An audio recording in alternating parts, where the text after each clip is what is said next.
Roberto Bolaño, el Quijote del asfalto, me gusta llamarlo a mí.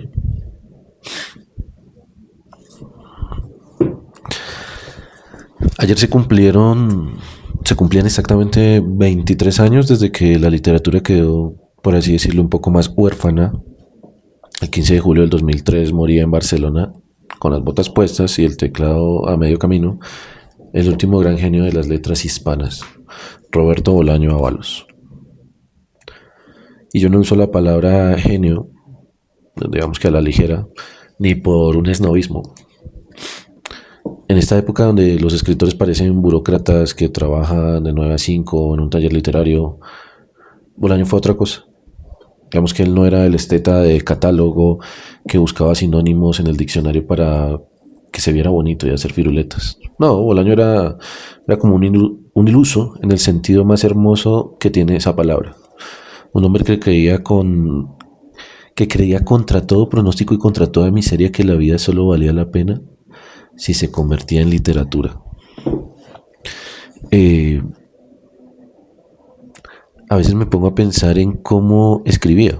Y hay una analogía que a mí me gusta definirla de esa manera e imaginarla de esa manera. Imagínense un ingeniero electrónico que nunca fue a la facultad, pero que se crió en el taller con su papá, con su abuelo, rodeado pues de cables pelados, de dínamos grasientos y motores rústicos. Cuando un tipo de estos va por fin a la universidad, prácticamente ya lo sabe todo. Sabe cómo hacer que la corriente pase porque ha tenido la grasa en las uñas desde muy niño. Eso era Bolaño en la literatura. Su universidad fue la calle, la vagancia, el exilio, los libros robados de las librerías en Ciudad de México por ahí en los años 70. Por eso su prosa tiene esa vibración como tan diferente. Sabía cómo soldar un personaje, cómo calibrar la tensión de una frase para que no hiciera cortocircuito, pero él nunca perdió ese olor a calle, a aceite de motor, a intemperie. Por eso le importaba un bledo el establishment, porque por eso destrozaba, digamos que las vacas sagradas de su época, como su compatriota Isabel Allende por comercial, a Camilo José Cela, el español, por institucional, a José Donoso por aburguesado.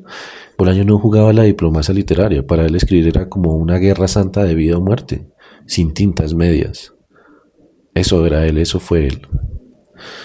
Muchos dicen que pues él exageraba sus historias. Que sí, la heroína, que sí, fue preso político en Chile, de Pinochet, y es verdad que fabulaba con su propia biografía, pero yo no creo que lo hiciera por mentiroso. Lo hacía porque necesitaba que su vida estuviera a la altura de la épica que él amaba. En el fondo, Bolaño fue, como yo empecé este video, el último Quijote del siglo XX. Al igual que Alonso Quijano, que no estaba loco, sino que él elige la demencia y la máscara del caballero andante para escapar de la gris mediocridad de su aldea. Bolaño se puso la máscara de detective salvaje, un poeta maldito que salió al camino con los zapatos rotos a defender un código de caballería que el mundo moderno consideraba ridículo.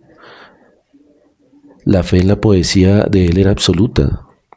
Sus gigantes eran los burócratas del arte y arremetió contra ellos con su vieja máquina de escribir como con una lanza.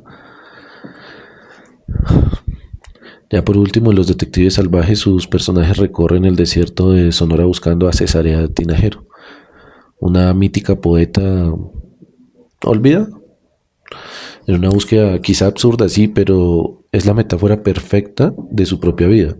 Buscarle el sentido a una existencia que solo tiene sentido si se vive con intensidad, por ridículo o peligroso que parezca.